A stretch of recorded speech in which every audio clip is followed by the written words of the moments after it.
महत्त्वाची बातमी बदलापूरच्या घटनेची आठवण करून देणारी एक घटना कल्याणमध्ये घडली आहे। कल्याण हत्या प्रकरणात एक धक्कादायक माहिती समोर आली आहे। आरोपी विशाल गवळी यांना ऑगस्ट 2023 मध्ये संबंधित मुलीवर अत्याचाराचा प्रयत्न केलेला होता। याची माहिती खुद्द पीडित मुलीच्या वडिलांनी दिली आहे। या प्रकरणानंतर आरोपी विशालवर पॉक्सो अंतर्गत गुन्हा दाखल झालेला होता। हा गुन्हा मागे घेण्यासाठी आरोपी विशालने संबंधित कुटुंबाला धमकीही दिलेली होती आणि गुन्हा मागे नाही घेतला तर तुम्हाला परिणाम भोगावे लागतील अशी धमकी आरोपीने संबंधित कुटुंबाला दिलेली होती। या प्रकरणातली ही महत्त्वाची अपडेट आपण ही पाहतोय। धक्कादायक अशी माहिती या प्रकरणातली समोर आलेली आहे। आरोपी विशालने ऑगस्ट 2023 मध्ये संबंधित मुलीवर अत्याचाराचा प्रयत्न केलेला होता अशी माहिती सुद्धा मिळते आणि अशी माहिती खुद्द पीडित मुलीच्या वडिलांनी दिली आहे आणि या प्रकरणानंतर आरोपी विशालवर पॉक्सो अंतर्गत गुन्हाही दाखल झाला होता। जुना वाद आमचा असा आहे साहेब की आमचा आधी त्यांच्यावरती फोक्सोचा गुन्हा दाखल होता त्यांच्या समोरच्या व्यक्तीकडे। तर त्या लोकांनी बोलला होता की तुम्ही माघारी घ्या।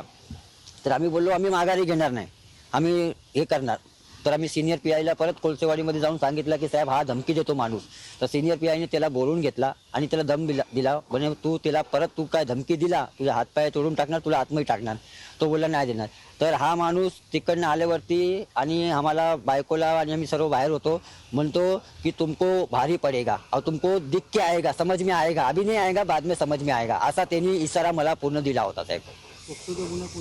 पोक्सोच्या माझी मुलगी होती, हीच मुलगी होती ज्याचा हे झालेला आहे, हीच मुलगी होती। हा प्रयत्न केला होता, त्याला पोलीस लोकांनी त्याला कोठडीमध्ये पण टाकला होता, त्याच्यावरती गुन्हा दाखल पण केला होता, सर्व केलं होतं साहेब। आणि तो राग त्यांनी इथे काढलेला आहे साहेब।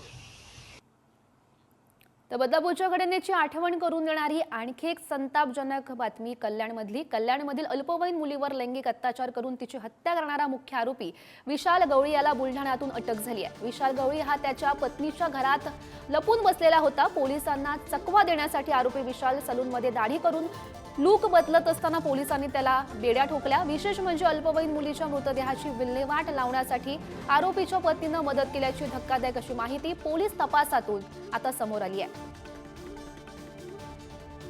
कल्याणपूर कोळसेवाडी पोलीस स्टेशन मला जो कालचा प्रकार होता त्याच्यामध्ये काल रात्रीच आपण त्यामध्ये एका आरोपीला अटक केली होती आणि आत्ताच थोड्या वेळापूर्वी सुद्धा आपण बुलढाणा शेगाव या ठिकाणाहून दुसरा जो याचा मुख्य आरोपी आहे तो मुख्य आरोपीला ताब्यात घेतलेला आहे आणि आता आमची त्या टीम त्या ठिकाणी पोहोचली आहे आणि ते आता त्याचा मुख्य आरोपी जो आहे तो आपल्या ताब्यामध्ये आहे पोलिसांच्या। त्या अनुषंगाने सर्व सीसीटीव्ही फुटेज जे आहे त्याचे आम्ही पाहणी सुरूच आहे कालपासून त्याच्यामधून काही सीसीटीव्ही फुटेजवरून आपल्याला 2 आरोपी निष्पन्न झालेले आहेत। त्यापैकी एक मुख्य आरोपीला आता आपण थोड्या वेळ ताब्यात घेतलेला आहे। कल्याणमध्ये अल्पवयीन मुलीवर लैंगिक अत्याचार आणि खून करून विशाल गवळी हा वाईन शॉपमध्ये गेला। त्यानंतर गवळी यानं या शॉपमधून दारू विकत घेतली। एका मुलीवर लैंगिक अत्याचार करून तिचा खून केल्यानंतरही आरोपीला कुठलाही पश्चाताप नव्हता। आपण हा व्हिडिओ सध्या ती दृश्य सध्या पाहू शकतो। तो आरोपी वाईन शॉपमध्ये गेला आणि खून केल्यानंतर या विशाल गवळी नराधमानं ही दारू या ठिकाणी विकत घेतली आणि या तरुणीचा खून केल्यानंतरही आरोपीला कुठलाही पश्चाताप नसल्याचं आपण या व्हिडिओमधून पाहू शकतो। तर हे प्रकरण नेमकं काय आहे, नेमकं काय घडलंय पाहूयात ग्राफिक्सच्या माध्यमातून। आईकडून पैसे घेऊन चिमुकली खाऊ आणण्यासाठी गेलेली होती। 23 डिसेंबरला संध्याकाळी अल्पवयीन मुलीचं अपहरण करण्यात आलं।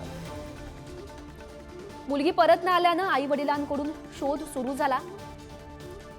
23 डिसेंबरलाच पोलीस स्टेशनमध्ये मुलगी बेपत्ता असल्याची तक्रार तिच्या आई वडिलांनी दाखल केली।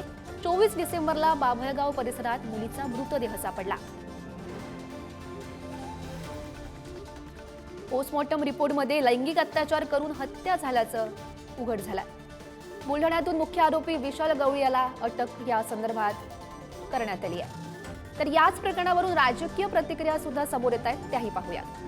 असं आहे की आपण जर बघितलं असेल तर दुर्दैवाने समाजामध्ये अशा प्रकारच्या घटना या घटनांना आपल्याला पाहायला मिळतात।